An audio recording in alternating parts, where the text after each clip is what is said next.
Not a bad writer. You think so? Mm-hmm. Good style, nice imagination. I think he's a very talented man. Well, thank you very much. Oh, it's nothing really. There's room B, room A. Wonder where room E is. How should I know? Are you going to the Waterbury lecture? No, I'm not. Let's find out where she's going. Oh. Excuse me. I'm sorry. Where's the Waterbury lecture, do you know? Aren't you Owen Waterbury? Yes, I am. How do you do? Follow me. Where are you taking us? Room E. Are you a student or a teacher? I'm a student. Oh, advanced or beginner?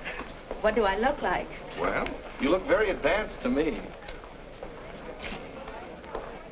Ah, Mr. Waterbury, good evening. how do you do, Mr. Gilbride? You're right on time. We almost didn't get here. I was doing his laundry, and we had to wait for it to dry. His underwear is still wet. I brought a friend, Mr. Ronnie Hastings. Oh, how do you do, Mr. Hastings? Hey, let me get you a chair. No, never mind. I'll sit in the bleachers.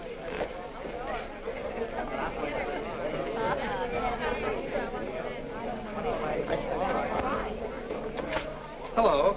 Hello. You going to be a writer, too? I hope to be someday.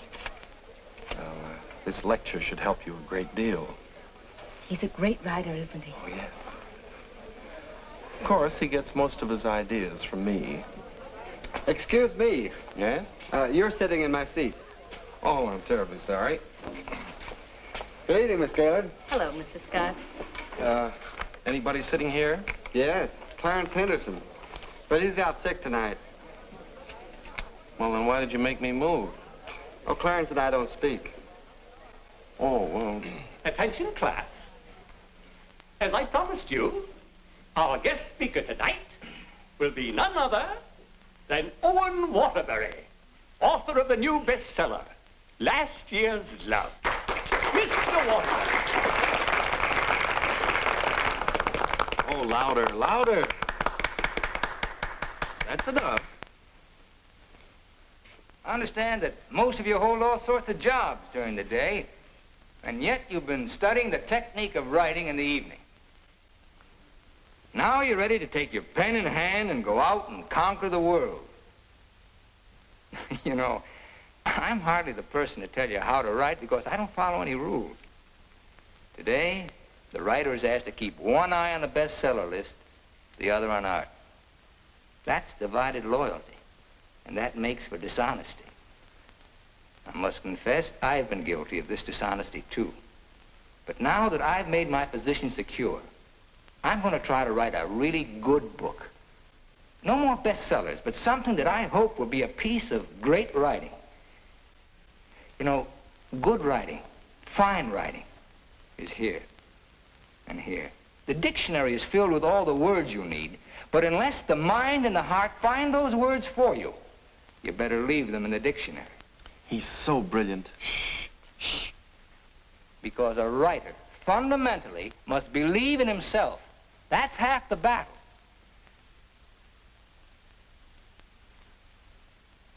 I'd like to interrupt my little talk for a moment to say that I'm going to be in a position to help somebody here in this class. Beginning tomorrow, I'm going to need a secretary. I've already placed the request with the University Placement Bureau, and man or woman, whoever qualifies, will get the job. That's very nice of you, Mr. Waterbury. Well, it's not a big job, but the surroundings will be wholesome. And you'll be able to serve your apprenticeship under someone who's already established. Well, so much for that. I remember when I wrote my first novel. It took a lot of work. I starved, lived in a little back room, all the while consoling myself that I was going to be another Poe. So you're really going to work for Owen Waterbury? Well, I was offered the job by his personnel manager. I've heard a lot of weird stories about Owen Waterbury. Oh, you hear weird stories about any famous person. Why, last night his talk was actually inspiring. Steve, do you realize you've been here 5 years? Well, isn't that a little too long for anyone with my ambition? Where does Mr. Waterbury do his work? Well, his personnel manager said in his apartment. Apartment? Well, you can't expect a writer to work in an office, Mr. Harris. I want to write, and I think he can show me how.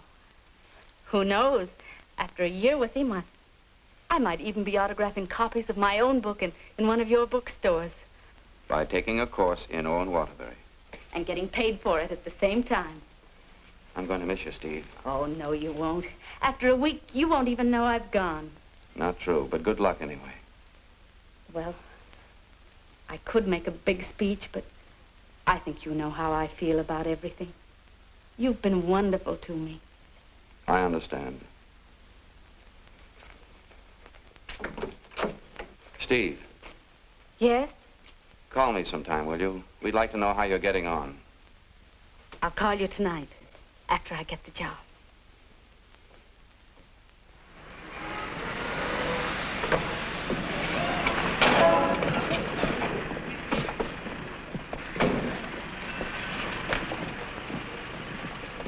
Why don't you watch while you're parking? Well, you can back up, can't you?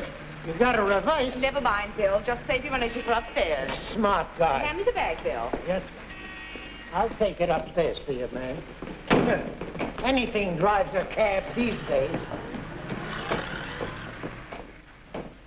Apartment 3E. Thank you. Now, just remember, Bill, if he says one word that's out of line, just one word, I want you to bop him right on the jaw. They might take my license away. Not for protecting a lady. Well, come on, in or out, in or out. You know, I hit pretty hard. The harder, the better. Is he a big guy? 6 feet of bluff. I'll cut him down. I didn't get this nose for nothing. Are you sure he can fight? He's a writer. Writer? Fighter? Now, remember, if he just so much as opens his mouth... Don't worry, I'll shut it up. I got a bigger mouth than he's got. I've come for my things. And what's the objection? Evidently, he has none. Follow me, Bill. Now then, I want you to take all the things out of that drawer and put them into that bag. Yes, ma'am. No, no, no, not the drawer, just the thing.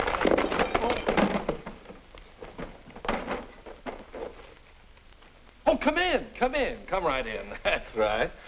That's Mr. Waterbury's former secretary. She quit this morning. Won't you sit down? This is my mink. And how? Mr. Waterbury gave that to her as a Christmas bonus. My typewriter. Well, that was sort of a New Year's bonus. My aujourd'hui. She brought her own aujourd'hui. My pot. She cooked once in a while. My bourbon. She drank a little. My cigarette box. She smoked, too. My lipstick. Shall we adjourn to the library? Your frankfurters. Goodbye, Mr. Waterbury. Good thing you didn't open your mouth. Thank you. Come along, Bill. Don't bother with your inferiors.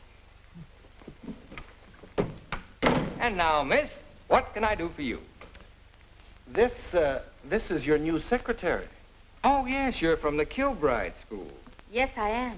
Say, look at that. She knocked over a bottle of ink all over the carpet, and it's going to be hard to get out, too. Oh, would you try cleaning it up, please, Mary? Not me.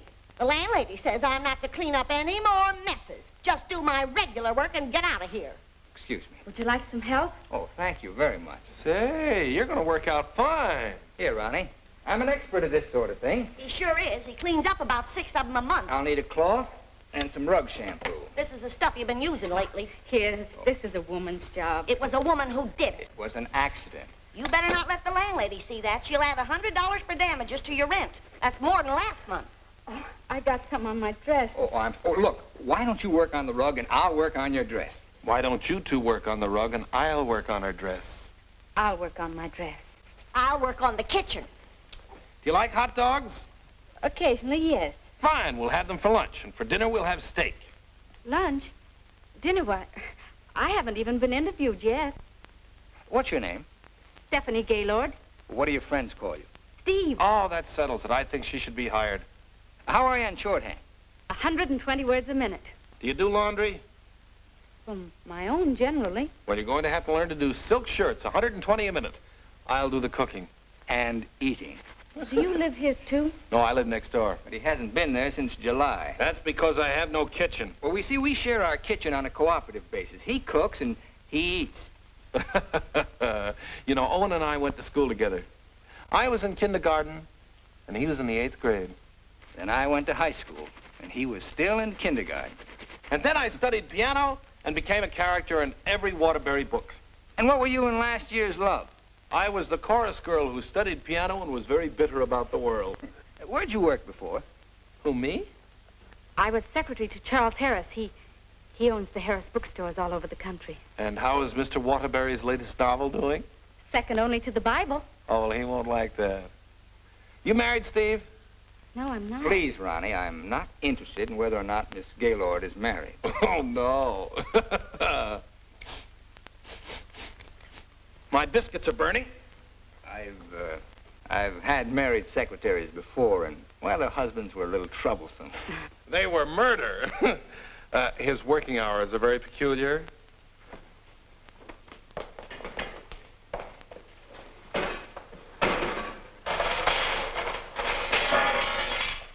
Well, I think we've done a good job. I had such a different impression of what this job would be like.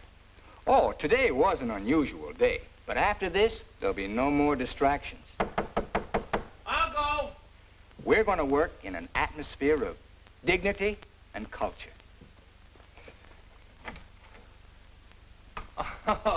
It's your bookmaker. Mary, that man's here again. I heard you. How much do I owe this time? $11.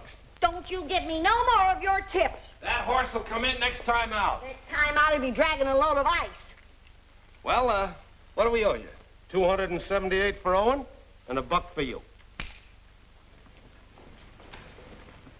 Excuse me.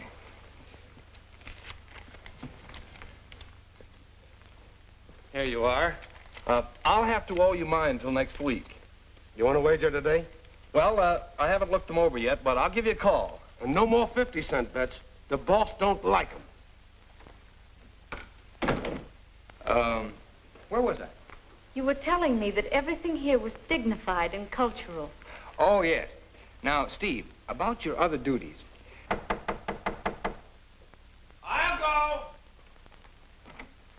go. Did you just have an interview with my daughter, Mary Hastings, about a secretarial job? Why, yes.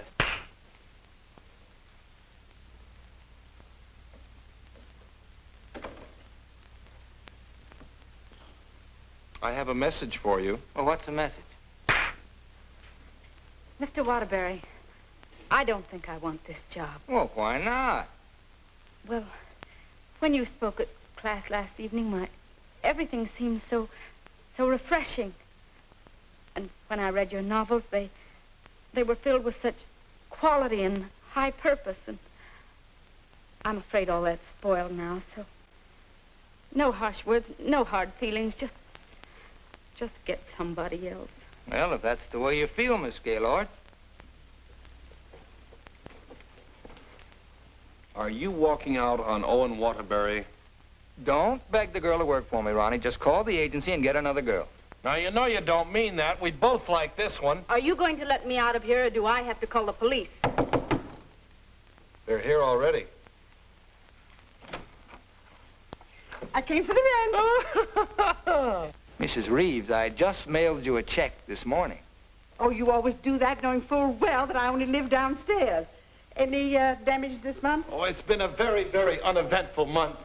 Oh, the carpet again. Yes. Mercy!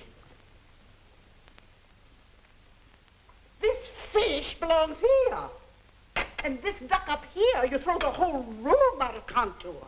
Mrs. Reeves, if you'll excuse me... I heard some screaming just outside the door. New secretary? Well, yes.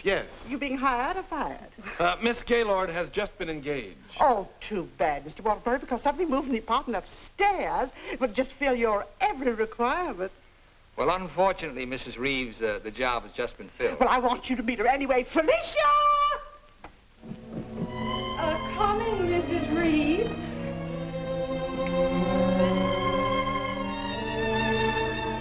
Felicia Adams, I want you to meet the famous Owen Waterbury. How do you do? Him. How do you do? How do you do? Felicia came to California to get into the movies. Now, who does she remind you of? Oh, now don't tell me. Let me guess. Zazu Pitts. Oh, of course not. Felicia, in addition to being a secretary, is a very good actress, aren't you, dear? And take off your coat and let them see.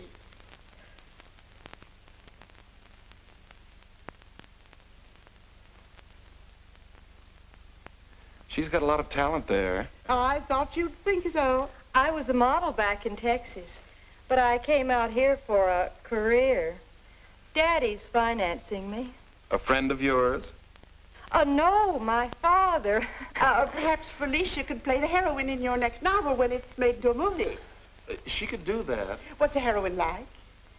It's a girl from the South. Why, I'm from the South. How perfectly coincidental. She's trying to hook a rich man.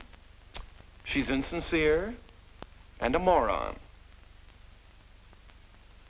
Well, what's worrying you? Well, I'm not so worried about being insincere, but as for being a moron... Oh, now, don't worry about that.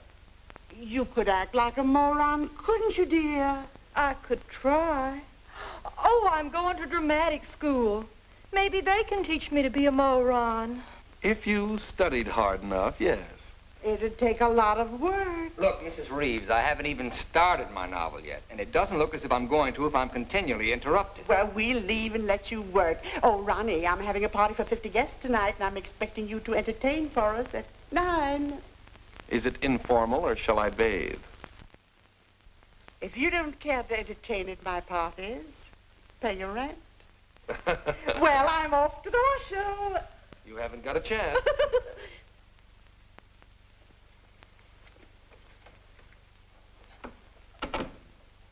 You know, ever since her husband died and left her 7 buildings, she's been a peeping Tom. Now, come on, Steve, let's you and I prepare lunch. Look, I stayed only because I didn't want to cause a scene in front of your landlady, but I'm really leaving now. What an idea. What an idea. Take this down. Come on, take it down. Get your pad. Well, where's your pad? Well, you've got to have a pad. You can't start a job like this without a pad. Go, all right, I'll find a pad for you.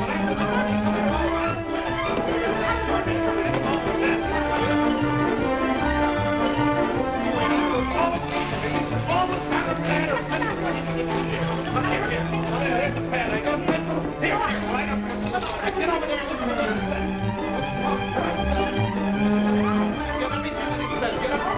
I need a pencil. Wait, I've got a pencil. Call this notes on my new novel. That's all for now. Tomorrow morning at 10 o'clock.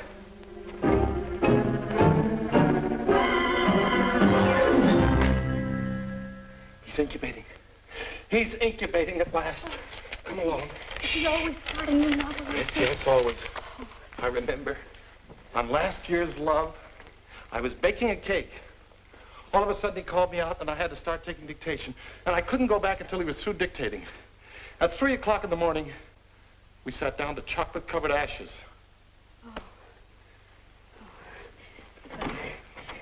Well, I'll see you at 10 o'clock in the morning.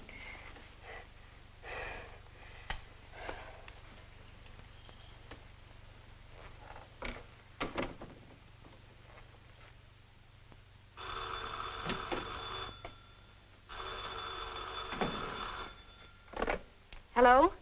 Hello, Steve. I couldn't wait for you to call me, so I'm calling you. How was the job? Well, I have to make an adjustment, you know. It's such an unusual kind of a job. I can imagine. He started his novel today. Oh, interesting story? Well, he didn't get very far into it, but I'm sure it's going to be wonderful. He seems so excited about it. Look, Steve, let's have dinner one night this week.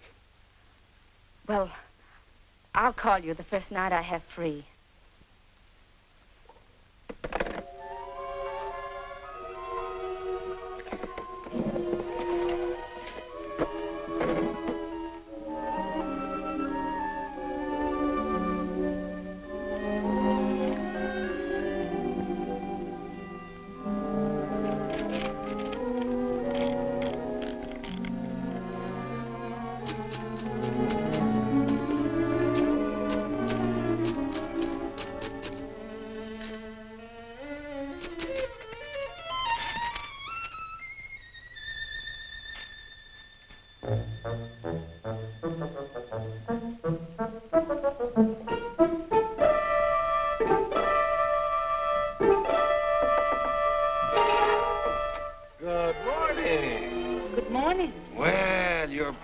early this morning. It's 10 o'clock.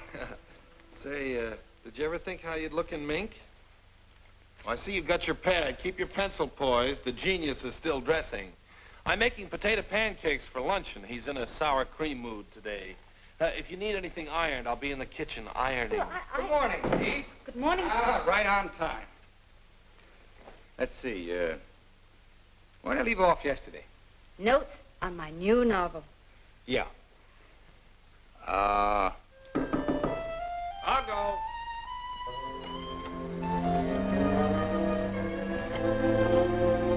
Hello. Hello. Hello. Hello. Hello. Hello. Hello. Now, where did I leave off? Notes on my new novel. Oh, yes.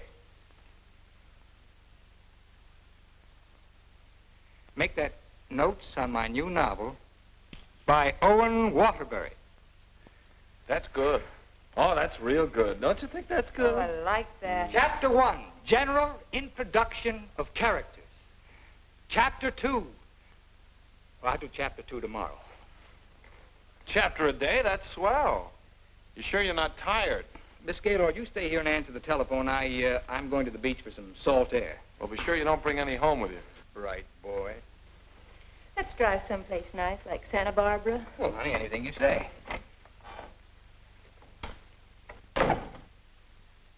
Don't pay any attention to him. He's just trying to make you jealous. Jealous? Well, what makes you think I'm even interested in him?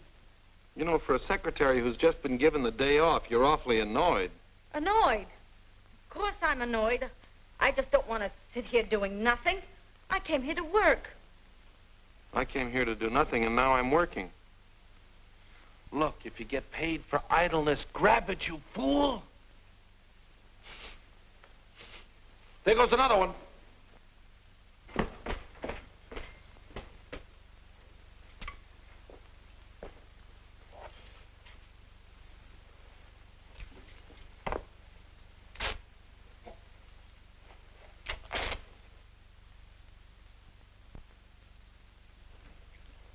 Look, I'd like to ask you a question. Yes?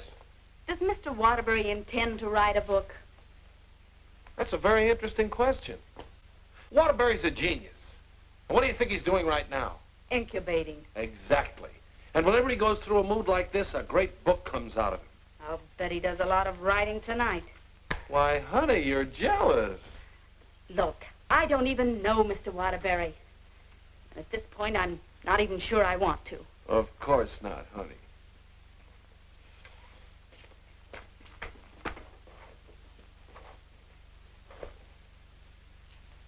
Say, can you tell me what I'm doing wrong? Everything. Here, let me have it.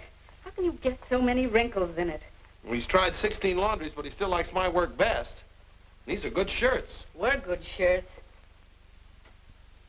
You know, I just thought of something. What? I must be going out of my mind. Why? Well, I went to night school for a whole year to learn to be a writer. And here I am doing a guy's laundry. Oh! It's not done yet.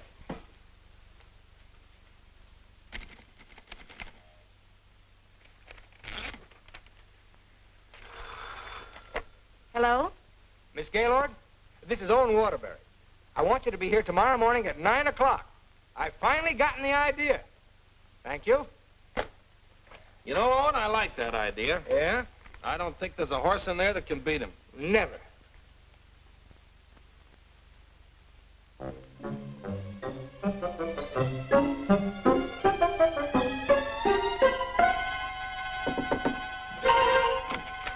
Morning. Morning. Oh, leave your coat on, Steve. The taxi will be here in just a minute. Got a pair for her? Well, she can use mine. Where are we going? To the races. The race. Haven't you ever been? Never in my life. Swell. Always lucky the first time. Come on. But what about that idea you had last Oh, that can wait till after the third race. Look, I got a horse in here. Look, Mr. Waterbury, I don't think I ought to go along. Say, are you complaining about being paid to go to the races? Come on!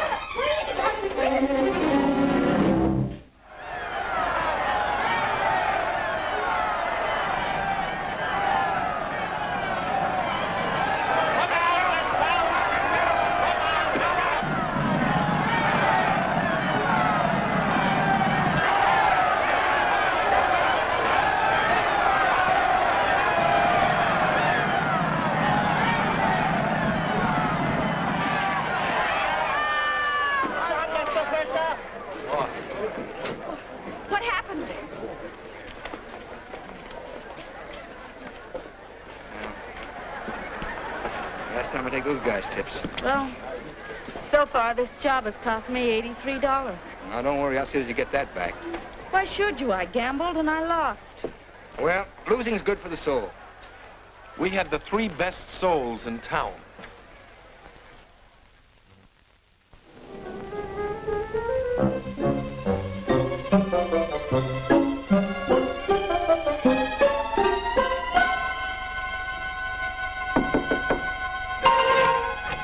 Good morning. Morning. Well, leave your coat on, Steve. The plane leaves in 35 minutes. Plane? Where are you going? Las Vegas and get back your $83. Las Vegas? I can't go to Las Vegas with you. Well, are you objecting to being paid while working? Paid?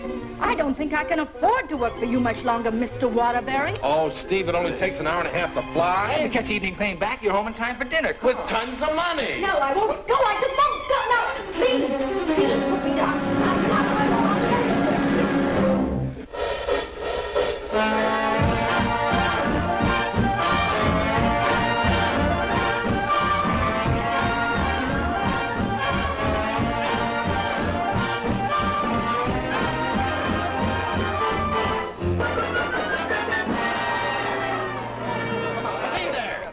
You right here, right here. Oh, sorry, shooter. No dollar bets here. Where do you think you're going? Los Angeles? Hit the road. Come on, baby. Here we go. Come on.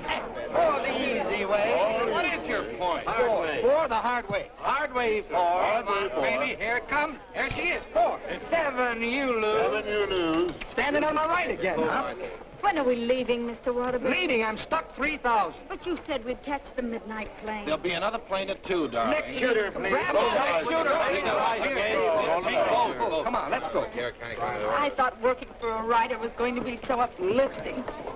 Perhaps you lose. Perhaps you lose. See what you did? But I didn't do anything. She didn't mean it. What are you grinning about? I'm betting on crabs. Everything was going to be so intellectual.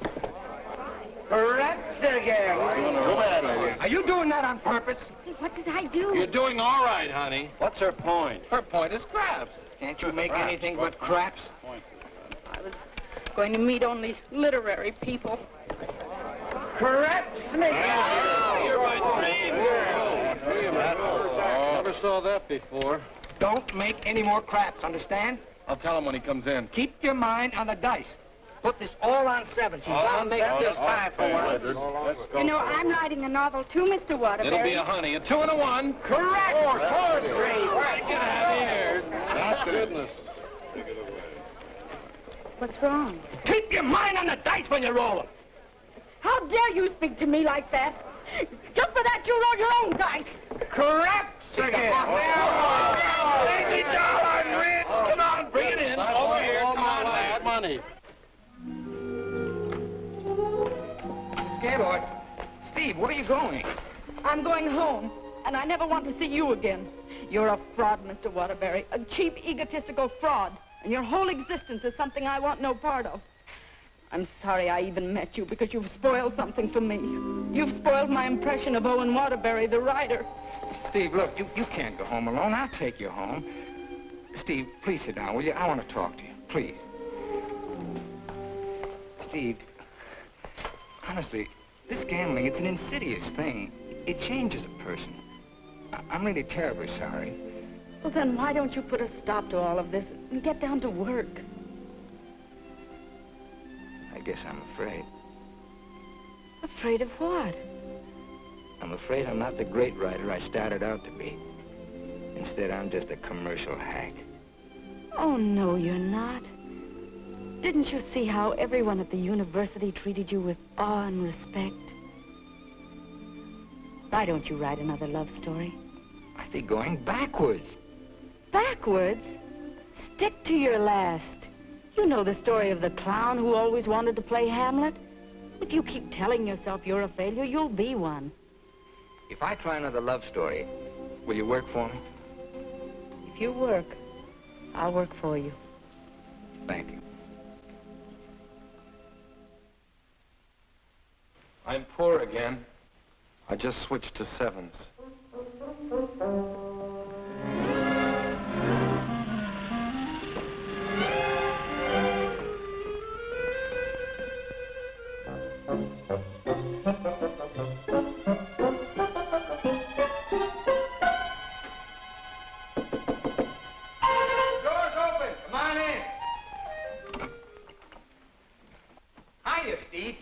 keep your coat on. I'll tell you why. The taxi's going to be here in just 1 minute.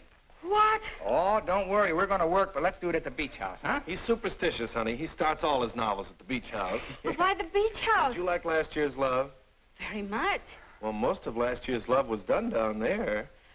Well, shall I take the typewriter? It'd be a nice idea. Ronnie, will you stop teasing the girl? I'll be dictating today. Come on, Steve.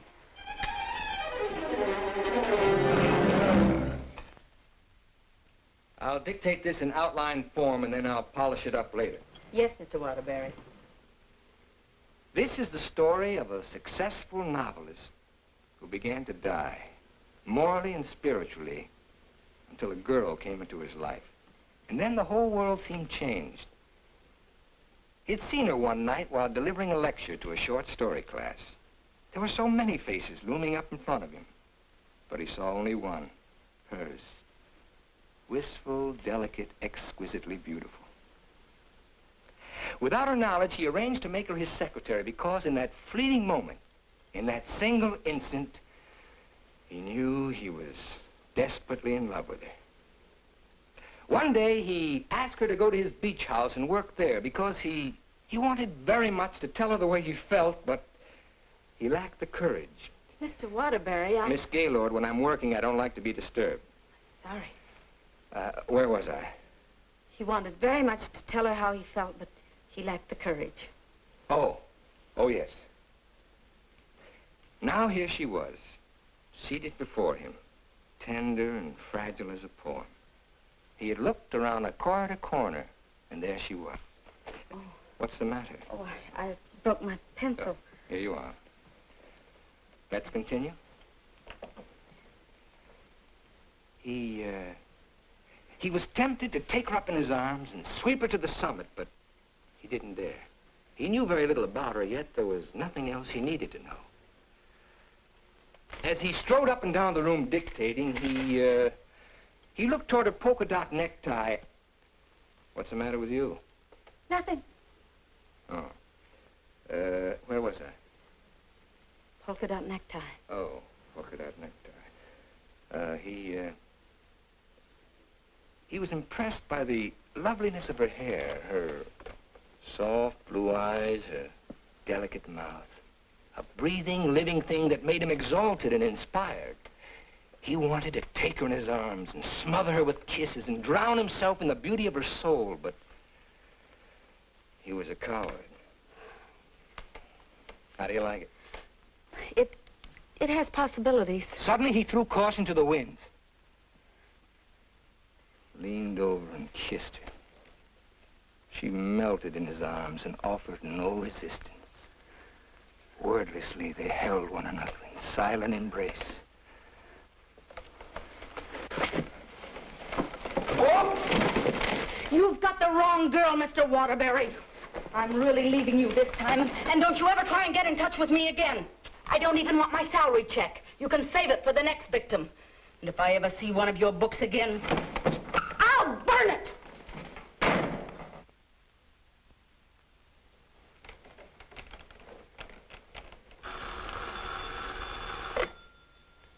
Hello.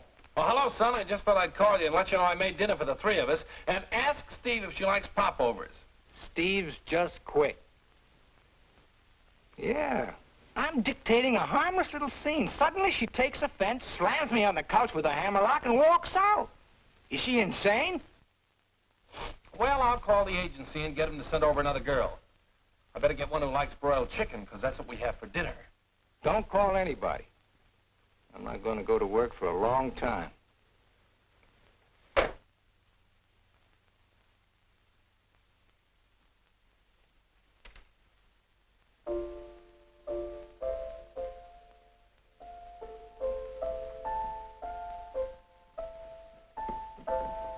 Come on, will you get out of here so I can wash these keys? I'm composing. Composing? I haven't heard a good song out of you yet. That's it. Give me that again. Thank you very much. What are you calling that thing? I got a cold in my nose. Come on, sing it. Oh, Mr. Ronnie, Oh, don't be silly. I just want to hear the quality. Snip, snip, here's a handkerchief. Ka-choo, ka-choo, gesundheit to you. Let yourself go and blow. Oh, let yourself go and blow. Sad, ain't it?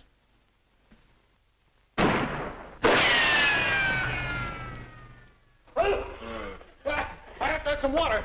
Some water. Water in the kitchen. Well, I can't go in there. The place is on fire. Here, this will do it.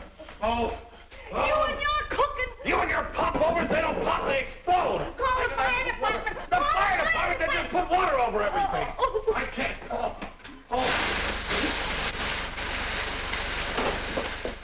I'm going to tell the landlady on you. Oh, I'm going to tell the landlady on you. No. Well, I'm not going to clean up this mess. All right, just for that, you won't get a piece of pie. What's in that garbage can? Pie? 30 misses out of 31 tries.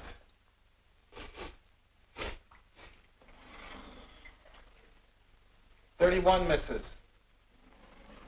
Well, at least the roast chicken's safe. What's that? Roast chicken? How can you pour roast chicken? Well, I had to roast it in the pressure cooker. It melted a little. Oh, he'll have his dinner out tonight. Well, so am I. You don't think I'm going to eat this horrible mess, do you? Hi, Owen. Hi. He has a nice roast chicken for you, Mr. Waterbury. Give him a glassful. Mr. Waterbury, I think it's my duty as your servant to tell you what just happened in the kitchen. Oh, now, Mary, why don't you go home? Mr. Ronnie set fire to the kitchen. I don't care if he sets fire to the whole apartment. You see, Tattletale? A lot of good it did you. I'm going to tell the landlady on you, and you too. Well, what happened down at the beach house? Will you stop asking me silly questions? I told you on the phone. She quit, that's all. Well, she had some nerve. Well, I don't need her. There's a lot of other secretaries. Of course there are. Just as capable, efficient, and just as cute. Sure. We never did find out how good she could type. Well, I'll call the agency and get another secretary. No. I got a better idea. What you gonna do? I'm gonna pack. Where you going? New York, change of environment. I'll work better there. Gonna get rid of the apartment? Yep. Well, what's gonna happen to me? What should happen to you? That's a very unfair question. Boy, I'm not gonna let a little thing like a secretary throw me off balance. Never in a million years. I got a life to live, too. Wonderful, beautiful, exciting life. I got a book inside me, a great book, full of intensity and scope. Boy, you know something, Ronnie? I'm glad this happened. I'm down to earth now. What happened? Well, you can still use it. Elsie called. She's, sorry she quit in a huff, and she apologized for the cab driver. See? That's what Steve will be doing tomorrow. Calling and apologizing, but I won't be here. Say, what am I running away for anyway? I'm not afraid of her. That's what I like to hear. That's the real Owen Waterbury. Listen, call Elsie. We'll take her out to dinner. We'll take them all out to dinner, a different one each night. I'll go and change my apron and be right back.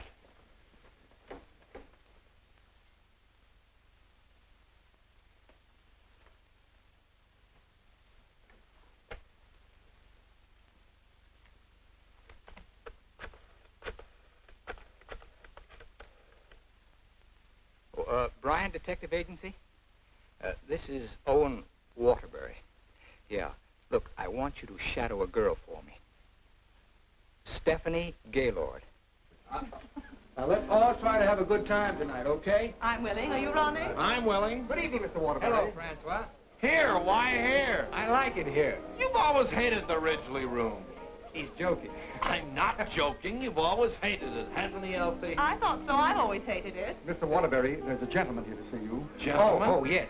Ronnie, will you take Elsie to a table, and I'll join you in just a minute, huh? All right, but don't leave us. Don't stick Elsie with the check again. Antonio, table 3. Table 3. Where is he? Alcove 2. Oh. Good evening. Is that the gentleman? Yes, sir. Hello. Did you send me that message? Yes. Bryan Detective Agency. Devon is the name. Well, how'd you find her so fast? That's my job. There she is, right over there, with a man. Who's the man? I don't know. Do you want me to find out? Of course I do. All right, I'll start shadowing both him and her. I want you to find out everything you can about her. I think she's in love with him. She your wife? No, my secretary.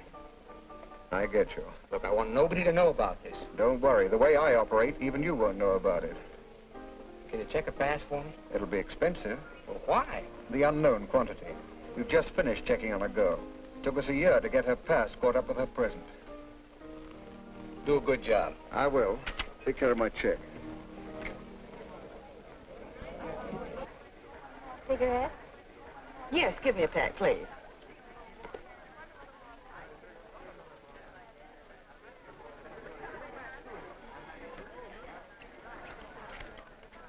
Thank you.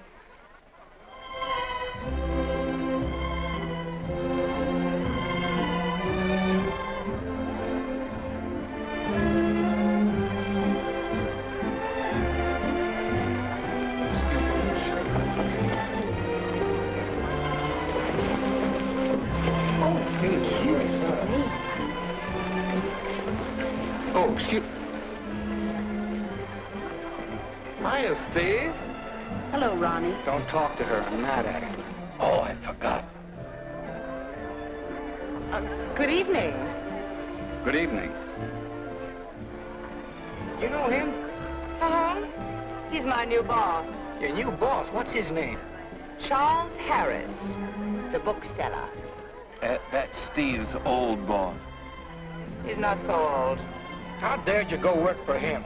Listen, Shakespeare, I'll work for whom I please. Well, did you have to pick on her old boss? Didn't she pick on mine? When Mr. Harris called the employment agency, he asked for somebody with literary experience. How did you qualify? You used to work for Waterbury. Steve, with her principals out with her ex-boss. What about Elsie? Who's she out with? We're talking about Steve and her principals. Leave mine out of it. You know, I bet Harris hired you just to spy on me. Well, you're not very complimentary. I happen to be an excellent secretary. When did you learn to type, dear? Has he been questioning you about me? Only the normal questions about my experience. You didn't talk, did you? Ronnie, will you stop looking at everything as one big, long laugh? Oh, I've got a laugh for you, lover boy. What? They're going to be married. They're what? They're going to be married. Where are you going? I want to talk to her. Your order, please. A broiled chicken. Yours? Well, I'll have a glass full, too. Hello. Good evening. Mr. Harris, Mr. Waterbury. Well, congratulations. I just heard the good news. What good news? How about you marrying Stephanie? May I dance with the bride? That's entirely up to her, isn't it? May I? Thank you. Not at all. So she decided to get married to the wrong guy. Are we going to dance, or are you going to dictate a novel? Oh, now why should a nice, intelligent girl like you marry a man she doesn't even love? For your information, I'm not marrying anyone. Oh, well, now I respect you. You respect all girls who decide not to get married. Going back to work for him? Is this a quiz, or are we going to dance? Well, it could be both. Say, how would you like your old job back? Better terms? Not interested. I'll throw in a bonus. Marriage.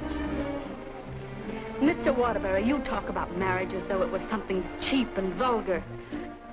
Who else but Owen Waterbury would invite you out for the evening and dance with another girl? I would. Say, why don't you pay him back and dance with Mr. Harris? I wouldn't think of dancing with my boss. This is me you're talking to, remember? Well, I mean, not till I'd worked for him. For a few days. Well, that's a nice sentiment. Steve, you're in my arms at last. I'm holding you at last. We're dancing. You may be dancing, but I'm holding you. Oh, like the tide, you go out, but you also come in. Owen Waterbury, you're the most maddening man I've ever met. Listen to me, Steve, I love you. Everything I dictated at the beach house I meant, but it was too much of a coward to say it out. I love you, Steve. Marry me. Take a chance. This is me, the author with beautiful words, but I'm stuck. All I can say is, I love you. Marry me. Your chicken, madame. And your chicken in the glass, sir.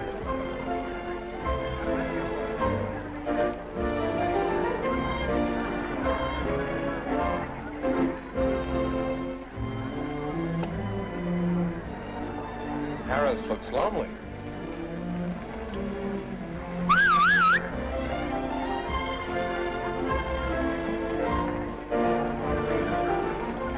Oh, Mr. Harris, this is Ronnie Hastings.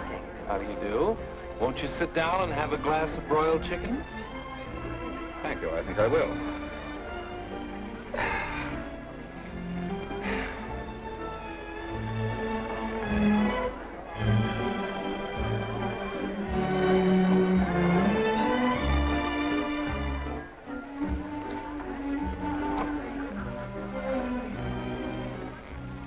You ever heard the story of the unholy three? If you don't mind, I think I'll be running along. Mr. Harris, would you mind taking me with you? Not at all. Well, who's going to take me? You watch the floor show.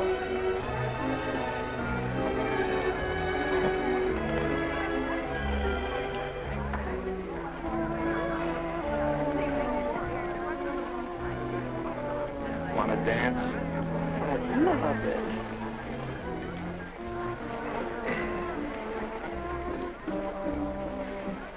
Are you a gigolo? After tonight, I think I will be.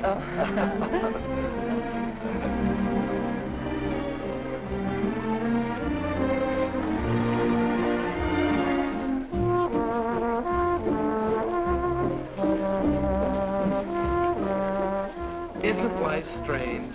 When one gets up in the morning, one never knows what one will be doing in the evening, does one? Oh, dear.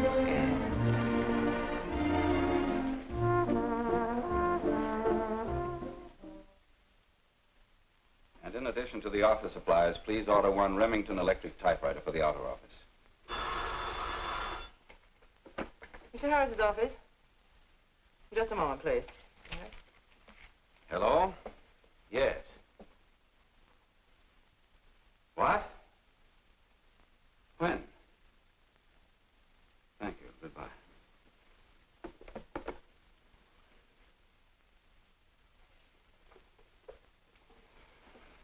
What's the matter? Is anything wrong? Owen Waterbury just married Steve. He didn't. Oh, yes, he did. I never thought she'd marry him. I never thought he'd get married. Well, here we are, honey. Welcome to Honeymoon Manor.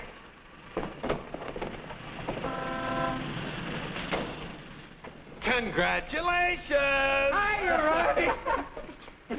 May I be the first to kiss the bride? Or am I the first? I'm not a very wide-awake bride. Honey, let's get some sleep, and then we'll go over to the beach house, huh? How long you been driving? 24 hours. Las Vegas and back. Oh. Hey, whose bags are these? Oh, those are Felicia's. As soon as I told her the news, she decided to move out. It's a good idea. Darling, this is quite a threshold. 3 stories up. Well, we can use the threshold upstairs. Oh, good idea. Hiya, Felicia. Congratulations. You did very well. She certainly did. I'll get you moved in as soon as I get her moved Okay. out. Why don't you try the building next door, dear? Driver, old lady's home. Whoop. Hello, Mary. Oh, I'm so happy for both of you. Well, thank you, Mary. Very sweet of you. Yes, darling. Hello, darling. Hello, dear. Votre bagage, madame et monsieur? I made a wedding breakfast. Spaghetti and meatballs. Look, Ronnie, I know you're trying to be helpful, but, well, this is our honeymoon, and, well, we'd like to be alone. Oh, sure, sure. Say, Steve, be nice to him, will you? He's my only means of support.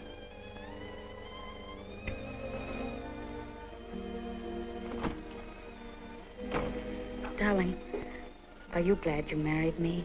Oh, what a question to ask me now. Well, it was on the spur of the moment, and you do change your mind so.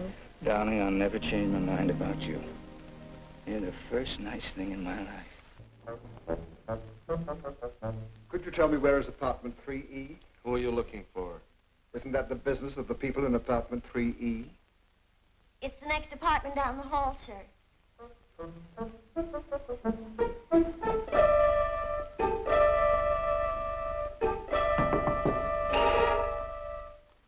I beg your pardon.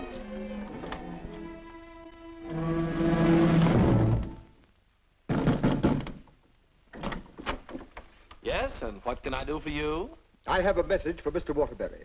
Well, I'm afraid Mr. Waterbury can't be disturbed just now. He's a little busy. My name is Devaney. Will you tell him the woman he's interested in got married?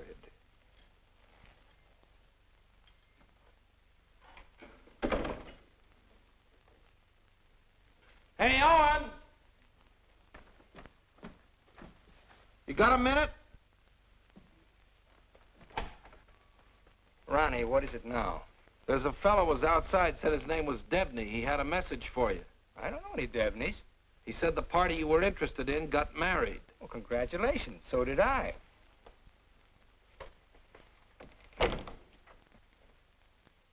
Darling, whom were you interested in who got married? There's only one married girl I'm interested in.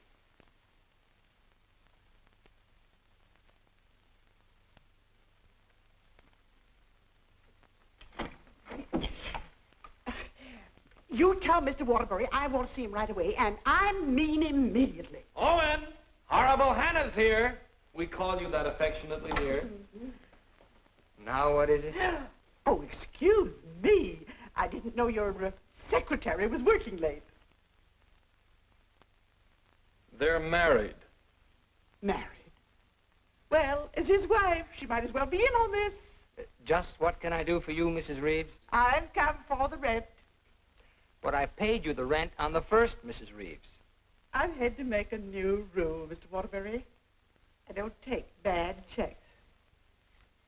When'd you make that rule? Since you moved in. Darling, do you happen to have $485 in the bank? I think so. Well, could you write me out a check till I get this thing straightened out? I can't understand how my account got so low. That's $6,000 for the crap game? Oh, yes. And the $2 for the marriage license? One has to live. Thank you, dear. Thank you, Mrs. Waterbury. I never thought I'd ever call anybody Mrs. Waterbury. Oh, well, I'll just walk you down the hall. Oh, thank you, Ronnie. Is this any good? She's loaded. Well, I suppose an explanation is in order.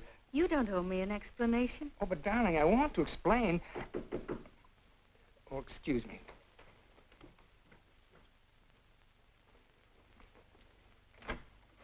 Hello, Owen. Oh, hello, Dick. Congratulations. We just heard. Well, thank you, Bertie. Congratulations. Thanks a lot. Oh, darling, won't you come in and sit down? Oh, yes, thanks. Darling, I want you to meet Mr. Fulton, my publisher, and Bertie. This is my wife. How do you do? So nice knowing you. Owen, you're not thinking of a prolonged honeymoon, are you? Oh, no, we're just going down to the beach house, and, well, I thought I'd dictate my honeymoon. Good idea. You know, there's a deadline on that novel. It's got to be made. You know why. Well, I'll have it ready, Dick. I'll count on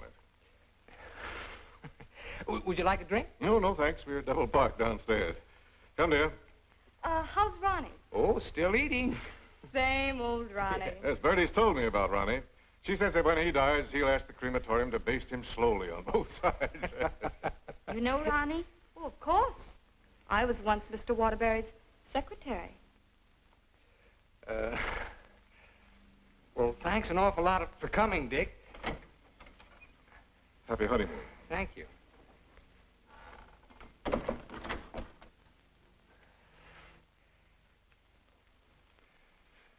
Darling, why did Mr. Fulton look at you so accusingly? Well, I owe him $20,000. I drew it as advance royalty against my next novel. And that mink coat Mrs. Fulton had on? Is that one you gave her? Oh, Bertie meant nothing to me. I'd written a bestseller, and I was throwing money around like water. Well, you can always take it back and give it to Mr. Fulton as part payment. Oh, darling, I'll get you 100 mink coats. Darling, I don't think I can afford 100 mink coats. After all, paying your rent will keep me broke. Honey, did you marry me for my money? No, but I'm beginning to think you married me for mine. Look, darling, let's get out of here. We're never going to be alone here. Honey, I know a perfect little mountain cabin away from publishers and landladies. And secretaries? Well, except you. And I'm going to work. I promise you. I promise you.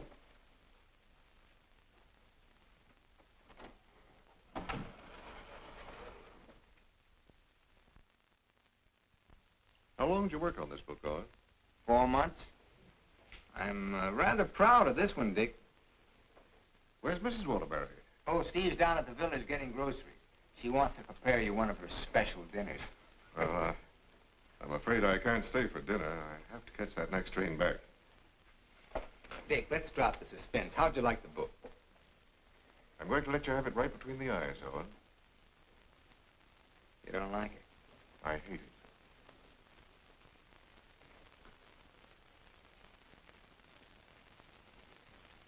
It's just about the worst piece of drivel I ever read.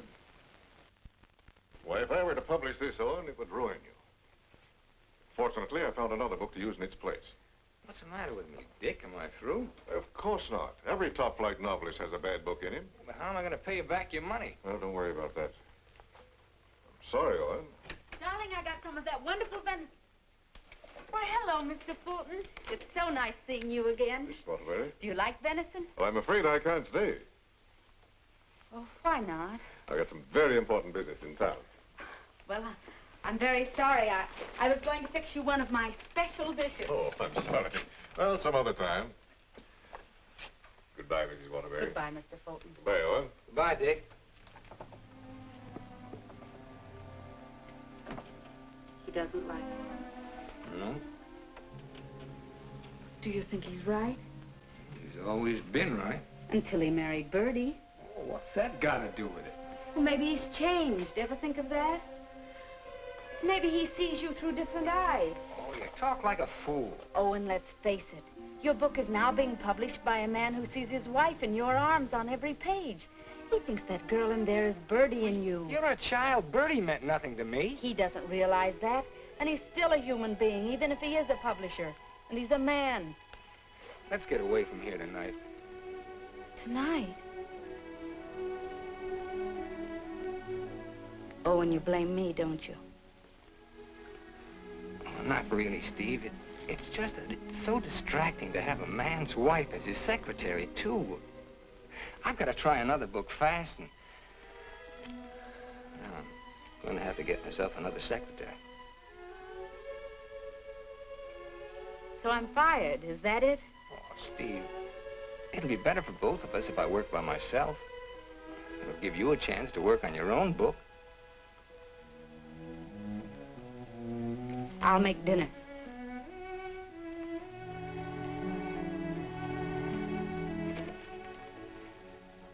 Owen, I finished my book.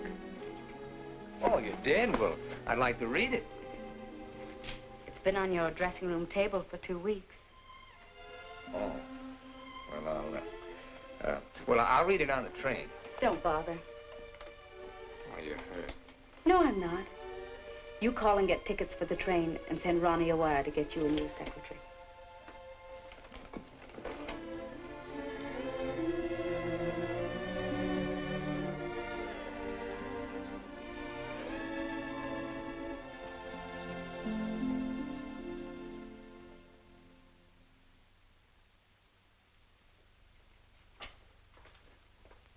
Oh, hello, Mrs. Waterbury.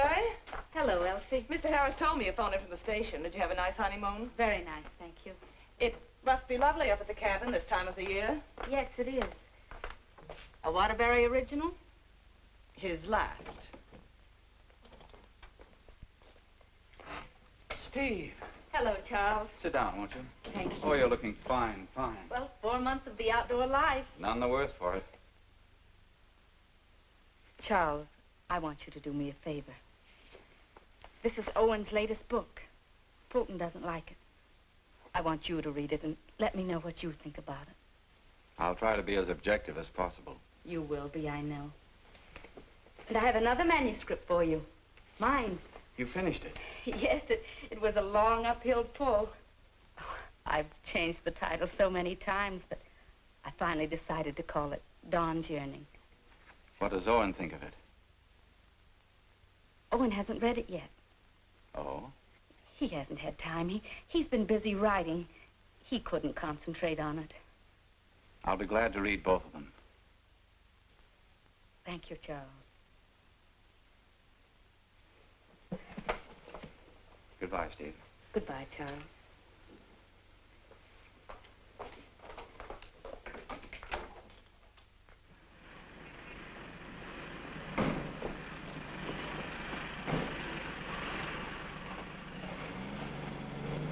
I was on the 3rd floor, but I can't find the Waterbury apartment. Well, here's Mrs. Waterbury.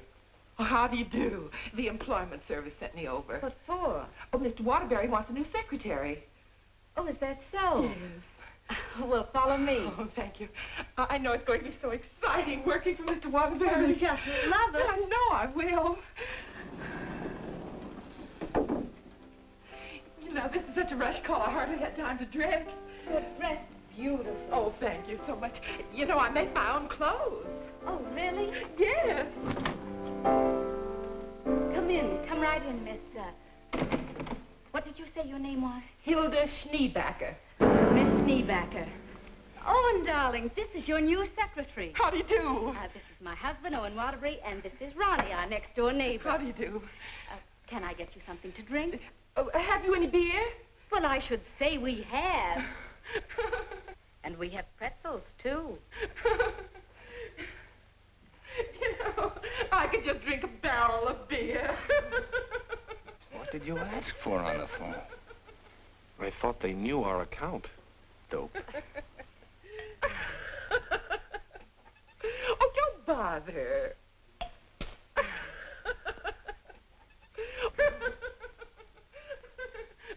Why don't you bring your beer over here where we can be more comfortable?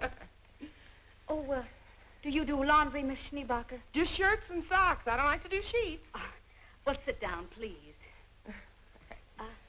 How are you on handicapping the horses, Miss Schneebacher? Oh, yesterday I picked 2 winners. Played them both right on the schnozola. Oh, and I think she's enchanting. What size coat do you wear? Do you have to wear a coat on the job? Oh, Mr. Waterbury likes to give all his employees mink coats for Christmas. Oh, I wish I'd known that. I could have saved the skunk's life. I wonder who she means. I'm gonna love this job. You're all so nuts.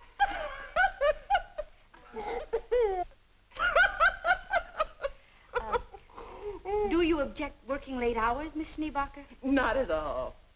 A room with a girlfriend. I haven't seen her since New Year's. Miss Schneebacher, I'm afraid this job's going to be a little too much for you. But why, Owen? Well, you see, several parts of my new novel are mostly in French, and, well, I'm sure you don't speak French, do you, Miss Schneebacher? Studied it for 6 years. Once I had a French boyfriend. We had no trouble. Yes, but how's your shorthand? Shorthand? I don't take shorthand. You don't take shorthand? Well, no. The agency said this was strictly a typing job. Oh, no. This is mostly a shorthand job. But I could learn it. No, I'm that afraid not. Well, guess that lets me out. Leave the glass, please. Oh. Thanks for the beer.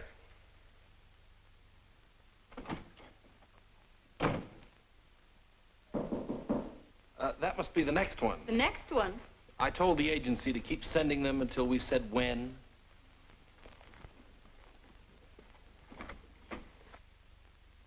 How do you do? Is this apartment 3E? Yes, it is. Does a Mr. Owen Waterbury live here? Yes, he does. I'm Owen Waterbury. Oh, Mr. Waterbury, the agency sent me. Dawn O'Malley. That's right. Won't you come in, Miss O'Malley? Thank you. Won't you sit down, Miss O'Malley? Thank you. Oh, this is my wife. How do you do? How do you do? You take shorthand, of course. Yes, 120 words a minute. Oh. Do you speak French, Miss O'Malley? Mon mère, elle était française. Et mon père aussi. Vous avez raison, elle est pas pour le problème. Dites-moi, Mademoiselle O'Malley. Are you married by any chance? Yes, I am. But the divorce comes final next week. I see. When would you like me to begin? You have begun. Oh, thank you. Steve, shall we prepare lunch and leave them alone? I think they'd like to get to work. All right.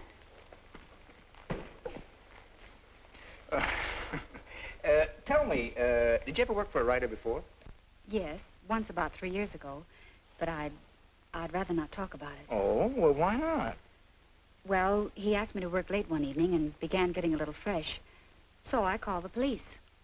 All I want to do is work. I guess the publicity ruined his career. But he deserved it. Don't you agree? Yes, I do. How about lunch, Miss O'Malley? Oh, I've already eaten, thank you. And you, darling? No, thanks. I'll skip lunch today. You will just love living in this building, Mr. Scott. And you'll just love the Waterburys. They're so bohemian. Crude. I'll go.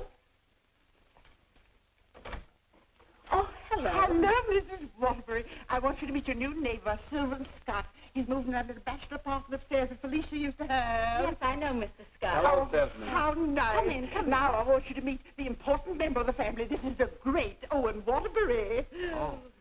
How do you do, Mr. Waterbury? And How do you do? This is The horrible Ronnie Hastings. Hello. new secretary. Yes, she was just hired and I was just fired. Mr. Scott's a writer, too. My building will be just crawling with them. Yes, Mr. Scott and I went to night school together. We sat next to each other. Mr. Scott used to be a ball player. Just look at those shoulders. And they're not padded either. Well, what do you know? Sylvan writes that wonderful radio program called John's Mother's Lover. John's mother's sweetheart. Oh, yes. Tell me, confidentially, is John's mother going to marry her, sweetheart? No, John's father objects. John has no father. Oh, poor John. Sylvan, you'd better rush upstairs and start to work on that radio program. You mustn't neglect John. Well, I'm in a little trouble. You see, my secretary just got married. Oh, what on earth are you going to do? I don't know. I could help you, Sylvan. You, Stephanie? Yes, you see, I was Mr. Waterbury's secretary before he married me. That's right, you were. The marriage was a bonus.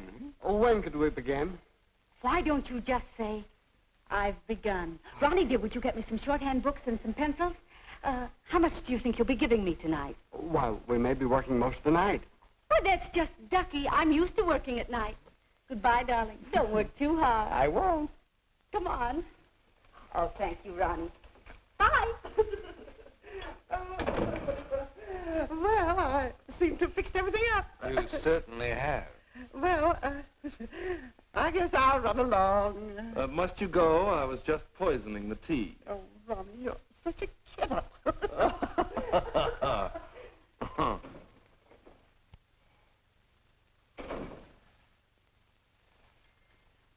You know,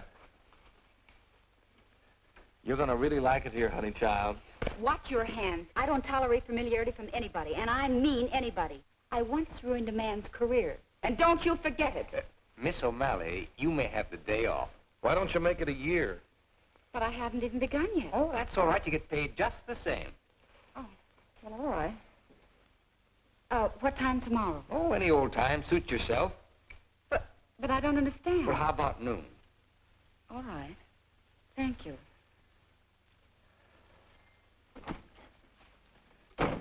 Well, you were saying something about poison tea? I mixed it. I get firsties. Now, where was I? Sound of footsteps. 3 people. Thank you. Sound of footsteps. 3 people. Door bang. Door crash. Door slam. 2 shots. 3 screams. Siren. How does it sound? Swell. It's bedlam.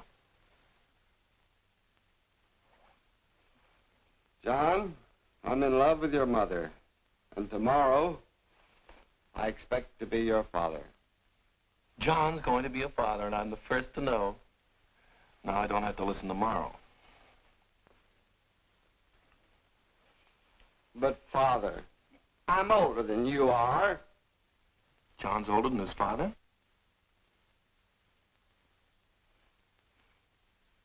What happened? That's what I'd like to know. I don't know. But don't you worry, Miss Waterbury. I'm not going to do anything.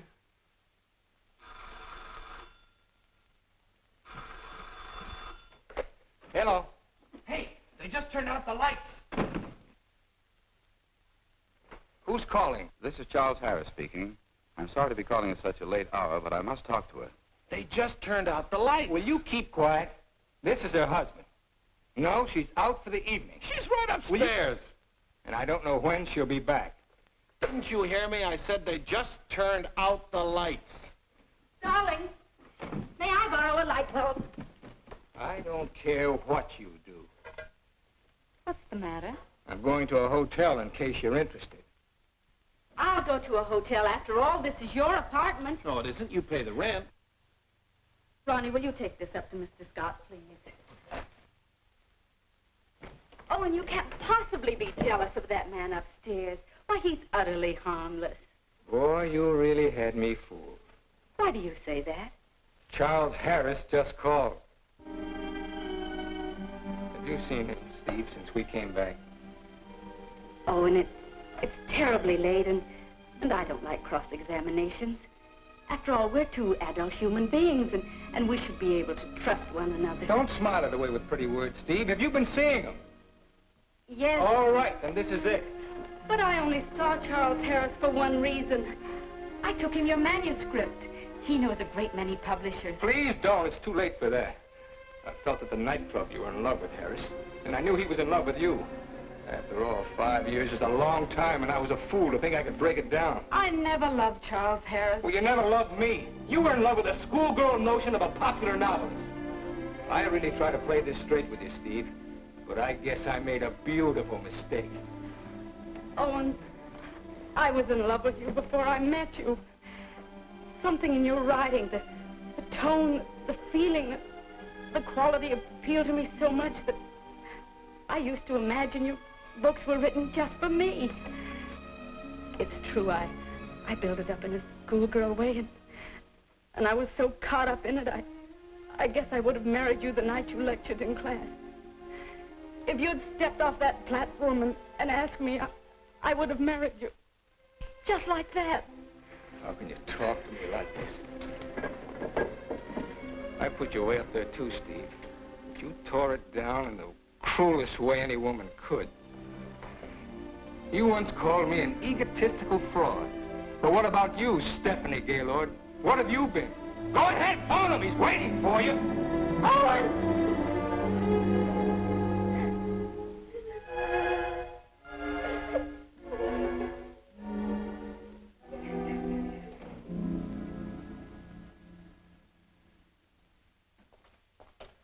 Good morning, Mrs. Waterbury.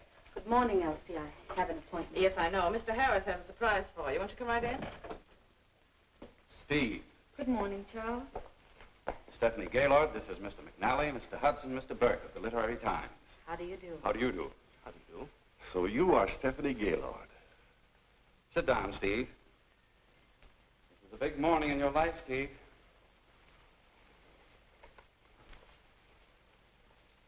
Mr. McNally is head of the publishing house in New York. He flew down this morning. That's why I called you so late last night. We've read your book, Miss Gaylord. How long have you worked on it?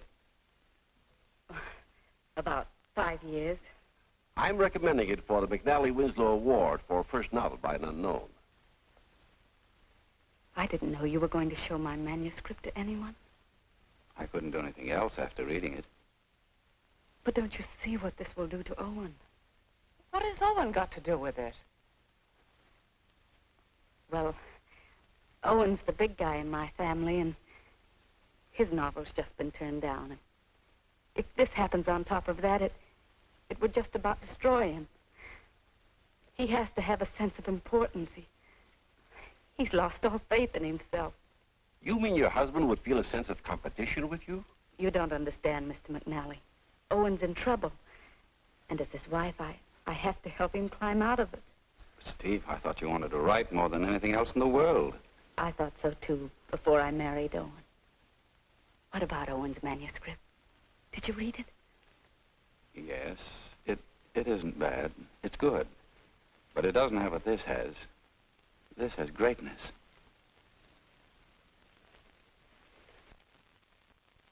Thank you very much, gentlemen. Steve, please sit down. I want to talk to you.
I'm giving your popovers another try.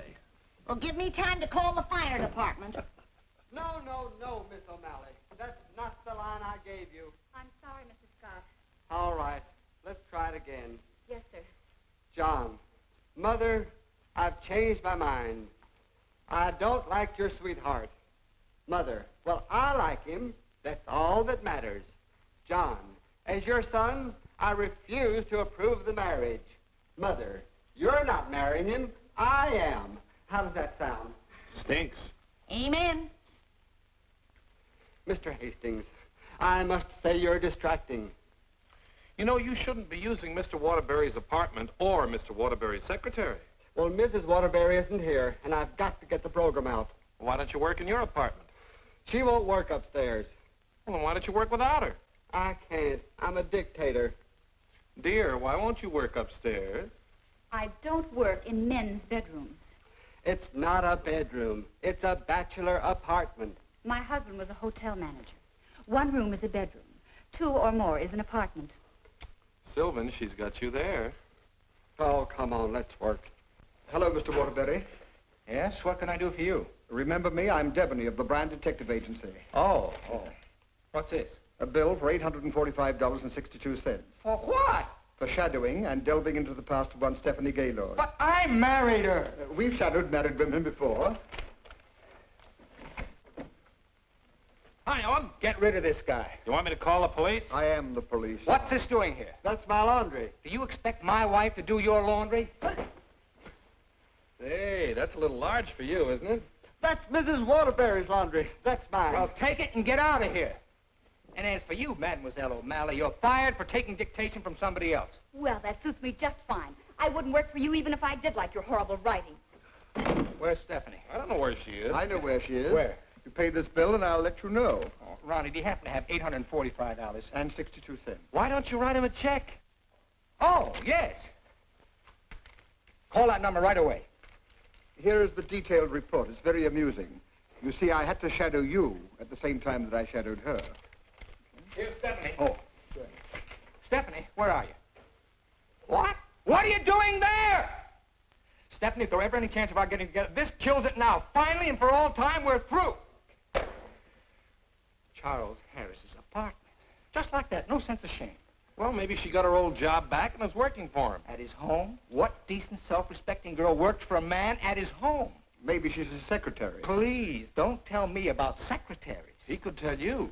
Here's the report. Page 3 is wonderful. Thank you.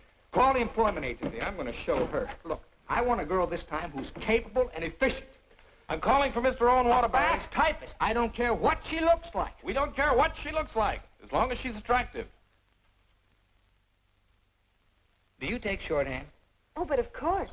120 words a minute. And, what did you say your name was? Miss Pigeon. Her name is Miss Pigeon. Everybody says I'm flighty. Where did you work before? I'm just out of secretarial school. I think it would be wonderful working for you, Mr. Waterbury. You see, I hope to be a writer myself someday. Oh. Have you ever been married? Oh, no. Never. And you have no objections to working on weekends? Oh, not at all. My time's completely my own. And you think Mr. Waterbury's just wonderful? Mm-hmm. This is a clay pigeon. I've come for my things. Follow me, Bill. Yeah, I know just where to go. I want you to take everything out of that drawer and put it in that bag. Right. I knew you'd come back. But it's only for a moment. Where's the mink coat? I didn't get a mink coat. Come into the bedroom, Bill. What's the matter? Short of minks? Say, haven't you been here before? Sure. I came with the other one. I got a cab stand downstairs now. If you need a cab, just open the window and holler. Well, I'm going to do a lot of hollering now. That's his former secretary. Get my bag and things out of the closet. Oh, so you're not in love with Harris, but you go to his apartment. You wouldn't let me explain, and now I'm not going to. Explain? What kind of an explanation could you make anyway? Doesn't matter anymore. You're right, it doesn't matter anymore. Isn't she getting awfully personal? But a wonderful typist. Charles Harris's apartment. Just like that. Just like that. Anything else, miss? Yes, my picture.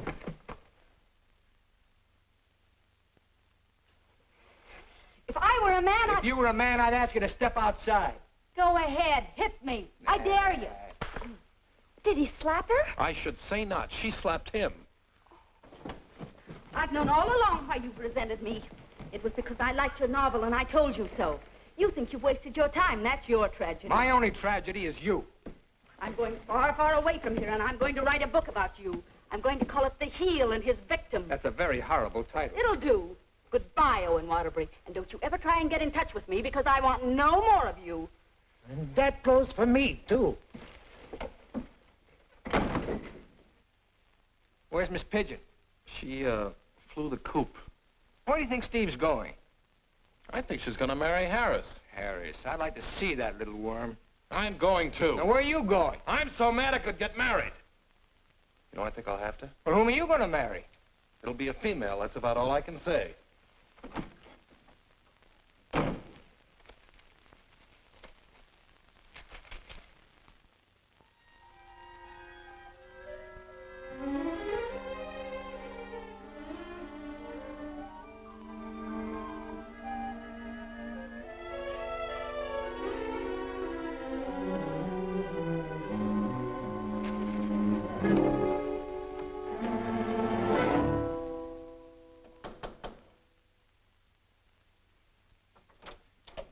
I'd like to see Mr. Harris. Your name? Owen Waterbury. Excuse me, sir. And excuse me. I didn't mean to disturb you and my secretary. Your former secretary. Oh, I didn't know you were in the middle of dictation. Your sarcasm is quite uncalled for. Of course, I don't have to tell you what I think of a man who behaves this way with a secretary. You keep out of this, Elsie. Look, Charles and I are going to be married. Congratulations. What? Just where does that leave my wife? How do you suppose she's going to feel about this? She's in love with you, you know. You never deserved as fine a girl as Stephanie anyway. You know, Harris, I've always wanted to tell you that I really think you're a crude person. Your motives are very obvious. You've given me a lot of grief ever since I married Stephanie, and I came up here to tan your hide. So put up your hands and defend yourself like a man. Oh, you can't nobody's hide. Oh, listen to me, you fool. Why do you think Stephanie came up here in the first place? Because she wrote a novel and Harris wanted to have it published. But she didn't want that. She was afraid it would hurt your vanity and wreck your marriage. She wanted him to help you instead. Oh, look, I've read your last book, the one Fulton turned down. It's grand, it's exciting, it's wonderful. Fulton's wrong. He's just jealous because of Bertie, and it's all your own fault, Mr. Great Guy. You know, someday Stephanie's going to be a better writer than you are. That's my opinion, and you've always valued it. Here, Stephanie's novel. Read that and really get jealous. You know, you're not going to get her back. She's gone away, and it serves you right. I hope I kicked a little sense into you, but I doubt it. Goodbye, Mr. Waterbury.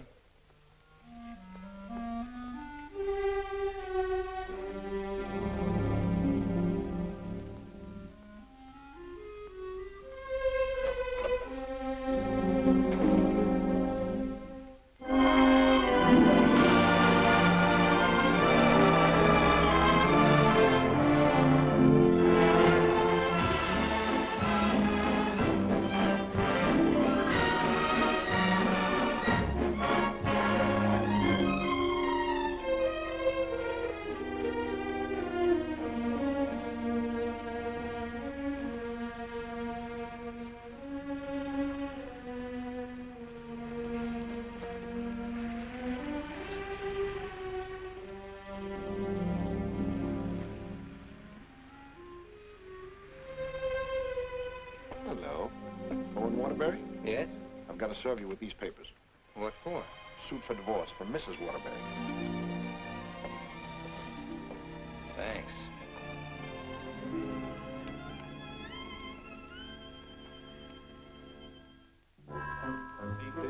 First love to your left, that thing down the elevator. Thank you. Oh, mine's 3. What's yours, please? 4C. Isn't that Sylvan Scott's apartment? Oh, is it? I didn't know who lived there, but I'm his new secretary. I see.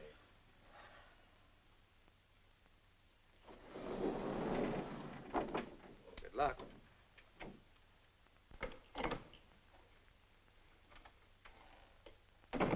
Hello, Mr. Waterbury. Hello, Mary.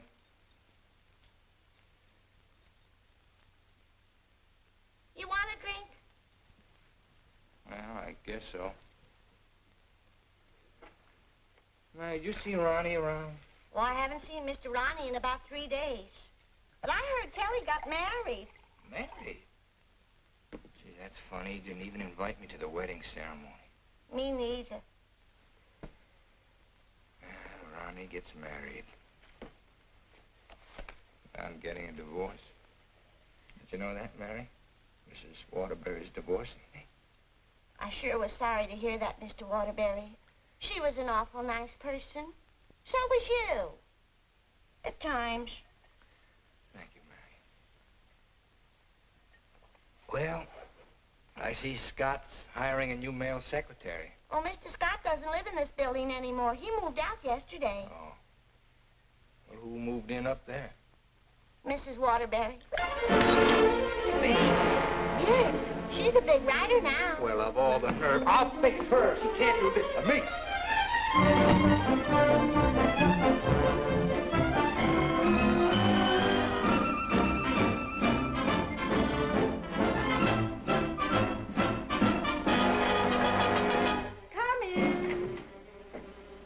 Yes, what can I do for you? Out. I said get out. But I don't understand. Don't you listen to him. This is my wife. You're his wife? I'm trying very desperately not to be. Didn't you get the divorce papers today? You're still my wife until the final decree, and that takes a whole year. Are you still here? I said get out. Mr. Simpson, you come back here tomorrow morning at 9 o'clock. You'll come back here never. If I find you here again, I'll throw you out on your ear. Hiring male secretaries right under my nose. Right over your nose, dear. And don't be cute at a time like this. Why'd you take this apartment anyway? Because it was the only one I could find, and Mrs. Reeves was kind enough to let me have it. Oh, sure, sure. I thought you'd think I was chasing you, Owen Waterbury. But my living here need cause us no embarrassment. We can be friends, meet in the hallway, and exchange polite little hellos. I exchanged polite little hellos with your friend Harris recently. Elsie was there. She told me all about your book. Well, you didn't want to have it published because of what it might do to me. Silly. I mean, do you think I look upon you as a competitor? Don't you think I can compete with you, Mr. Waterbury? I read your book last night. Kept me up most of the night. You want to know something? Yes. You're better than I am. But don't tell anybody because I'll deny it. Now, you listen to me, Mr. Owen Waterbury. I'm a human being, too, and I have certain rights and privileges. I had an idea for a book, and you made me lose a very good secretary. Well, look, why don't you dictate it to me? You? Sure, I can take shorthand. Owen Waterbury. Look, you want to know a secret? What? I'm a better secretary than you are. Oh. All right, prove it. Get the shorthand book and pencil. Okay. And I don't want to hear another word about our personal problems until I get this down. Let's call this Notes on My New Novel by Stephanie Gaylord. This will be the story of a girl who became secretary to a very egotistical man who thought he knew everything there was to know about writing. Oh, now, wait a minute, Steve. Please, you're interrupting my train of thought. He was attractive. In an ugly sort of way. Thanks a million. Will you please stop interrupting me? But he was filled with childish frustrations and complexes which she, in her silly way, tried to cure. Now, wait a minute, Steve. I'm not going to sit here and take down this... Listen, this is my new book. Until she suddenly discovered he didn't need a wife. He needed a psychiatrist. A psychiatrist? That does it. Now I'm insane, am I? Okay. But if you publish that book, I'll sue you. You just go ahead and sue me if you think I'm afraid. Hello. You know, this book sounds very interesting, but there's one thing I've got to know. Did she love him? Well, of course she loved him. She loved him deeply, devotedly, desperately. Then why didn't you say so? I've come for the rent. Ronnie is your new landlord. Oh, no, that vase belongs up there. And this belongs